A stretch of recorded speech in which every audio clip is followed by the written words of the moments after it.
What if Aang had actually listened to Guru Patik? Not partially, not eventually. What if, at the Eastern Air Temple, he truly let go of Katara and mastered the Avatar state exactly as it was intended to be mastered? Avatar has always framed Aang's choice as necessary, even virtuous. Love made him stronger. Attachment saved the world. But the show never really asks the harder question. What would have happened if Aang chose the world first without compromise? The Avatar state was never meant to be a panic button. It was never meant to be unlocked through grief, fear, or desperation. It was meant to be mastered through surrender, through detachment, through the understanding that the Avatar does not get to live like everyone else. Every Avatar before Aang understood this on some level, and every one of them paid for it in isolation. So the real question isn't whether Aang could let go of Katara. It's whether the world would have been better if he did. In this version of the story, Aang doesn't panic when Patik explains the final chakra. He doesn't reject the lesson or rationalize his way around it. He feels the same fear, the same ache in his chest, the same instinct to run. But instead of chasing the feeling, he allows it to pass. He realizes that letting go does not mean erasing Katara from his heart. It means accepting that loving her cannot come before his responsibility to everyone else. And in that quiet acceptance, something shifts. The Avatar state opens, not explosively, not violently, but smoothly. There is no scream, no shockwave, no loss of control. The temple does not tremble. The wind does not tear itself apart. Aang remains standing, breathing steadily, aware of himself in a way he never has been before. For the first time, he does not fall into the Avatar state. He steps into it, and when the glow fades, it doesn't disappear completely. Something remains behind his eyes, something permanent. From that moment on, Aang is different. Not colder, not cruel, just resolved. The frantic energy that once defined him settles into something quieter and more deliberate. When conflict arises, he listens carefully, then acts without hesitation. The Avatar state is no longer something that overtakes him. It is something he chooses. Katara notices the change almost immediately. At first, she tells herself it's just growth, that war matures people faster than it should. But there's a distance now that wasn't there before, a gentleness that has become impersonal. When Aang looks at her, she still sees care, but it's the kind of care he gives the world, not the kind he gives one person. He never pulls away from her physically, never rejects her outright, and somehow that makes it worse.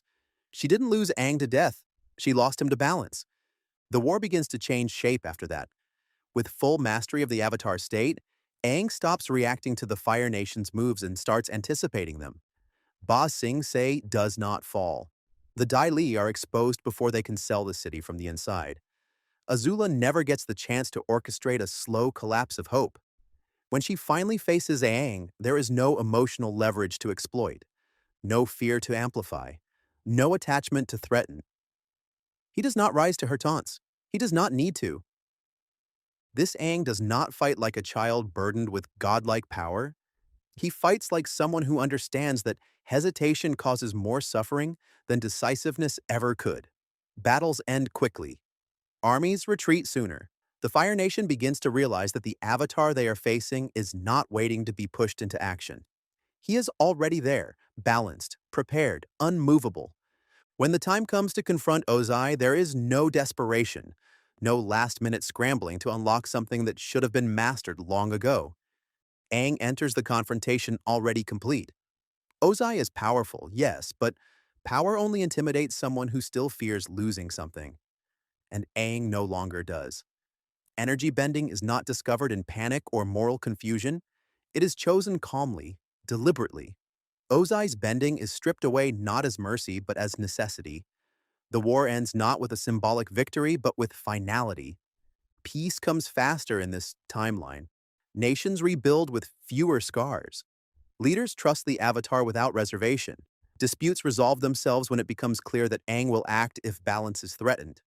Ironically, the world feels safer not because the Avatar is harsher, but because he is clearer. There is no uncertainty about where he stands. Balance is enforced not through fear, but through inevitability. But peace has a quieter cost. The gang grows older around a figure who feels increasingly timeless. Sokka still jokes, but notices Aang doesn't always laugh anymore. Toph teases him for being all monkey again, But even she senses that the distance isn't something she can punch through. Katara stays close because leaving would hurt too much, but staying hurts in a different way. She watches Aang save the world again and again, and realizes that there is no version of this future where she gets to be the thing he chooses first. Aang never explicitly tells her he cannot love her. He never needs to. His priorities are visible in every decision he makes. He belongs to everyone now, and that means he belongs fully to no one. In mastering the Avatar state, he didn't just gain control over power, he sealed his fate. And the cruel irony is this: the world finally gets the Avatar it always wanted. Fully realized, fully present, fully devoted. It just wasn't ready to love the person it cost to create him. Years pass, and the world settles into a peace it has never known. Borders stabilize, conflicts shrink instead of metastasizing. For the first time in generations, balance feels less like a constant emergency and more like a quiet maintenance of order. At the center of it all stands Avatar Aang, ageless in the way legends begin to feel ageless, even while they're still breathing. Children are born under his watch and grow into adults who have never known a world without him. And slowly, without anyone quite noticing when it happens, Aang stops being a person and becomes a presence. He still travels, he still listens, he still intervenes when necessary, but people stop speaking to him the way they speak to one another. They speak carefully now, reverently, like he might float away if addressed too casually. Villages bow before he can greet them. Leaders rehearse their words before meetings. Entire nations wait for his opinion before acting, not because they fear him, but because they cannot imagine being right without him. Balance becomes synonymous with Aang himself, and that is a burden no one ever asks him if he wants. The gang drifts, not dramatically, not angrily, but inevitably. Sokka builds a life rooted in people rather than principles. Toph leaves marks on the world that are loud and unmistakably hers.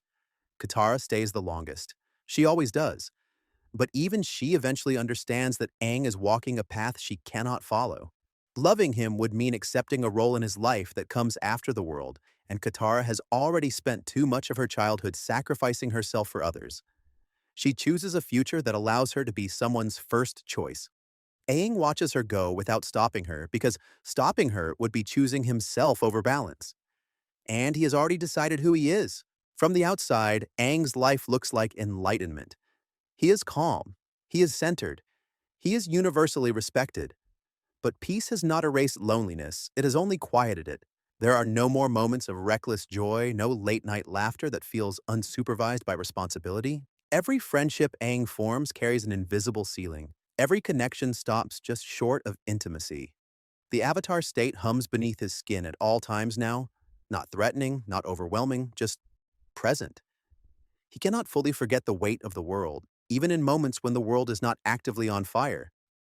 Ironically, it is this restraint that makes history adore him. Chroniclers describe him as serene, disciplined, perfectly balanced. Stories emphasize how easily he carried the burden of the world, how naturally he embodied his role. History prefers symbols to people, and Aang has become an excellent symbol. When Aang dies, it is quiet. There is no grand final battle, no dramatic sacrifice. His passing feels almost gentle, as if the world has slowly loosened its grip on him at last. And in death, something strange happens. The distance that once surrounded him collapses into affection. The same people who struggled to see him as a person while he lived now speak of him with warmth, nostalgia, even longing. Statues are built, murals are painted, stories soften, artists give him a smile he rarely wore in his later years. The world remembers the Avatar fondly now, not the boy who laughed too loudly or ran from responsibility, not the man who chose balance over love, but a version that fits neatly into myth. History turns his sacrifice into serenity, his isolation into wisdom. The edges are sanded down, the cost is quietly erased. Future avatars grow up beneath his shadow. They are taught about Avatar Aang the Peacemaker, Avatar Aang the Fully Realized, Avatar Aang who mastered the Avatar state without hesitation. They are told to aspire to his example, to emulate his discipline, his composure, his willingness to put the world above himself. What they are not taught is how lonely that choice was. They are not told what it meant to let go of a future that could have been warm and ordinary and human. And so the cycle continues. Each new avatar enters a world that expects perfection from them immediately. The bar is already set impossibly high by a man whose pain was carefully edited out of the story. When they struggle, when they hesitate, when they form attachments, the world judges them against a legend who supposedly did not. Aang's sacrifice becomes a standard rather than a warning. His humanity becomes an inconvenience history chooses to forget. In this version of events, the Avatar cycle does not become more compassionate. It becomes more efficient, more controlled, more demanding. The world praises sacrifice endlessly as long as it is already over. It loves its avatars best when they are memories, when they can no longer complicate the narrative by wanting something for themselves. And perhaps that is the final cruelty of Aang's choice. By letting go completely, he didn't just save the world faster, he taught it the wrong lesson. He taught it that balance requires isolation, that love is optional, that the Avatar should be everything to everyone and nothing to themselves. The tragedy is not that Aang chose the world over Katara. The tragedy is that the world accepted that choice without ever questioning what it cost him. Because in the end, the Avatar was never meant to be loved while alive. Only obeyed, only relied upon, and only appreciated once it was too late to give anything back. In mastering the Avatar state, Aang achieved perfect balance. And in doing so, he became exactly what the world needed, just not what it deserved.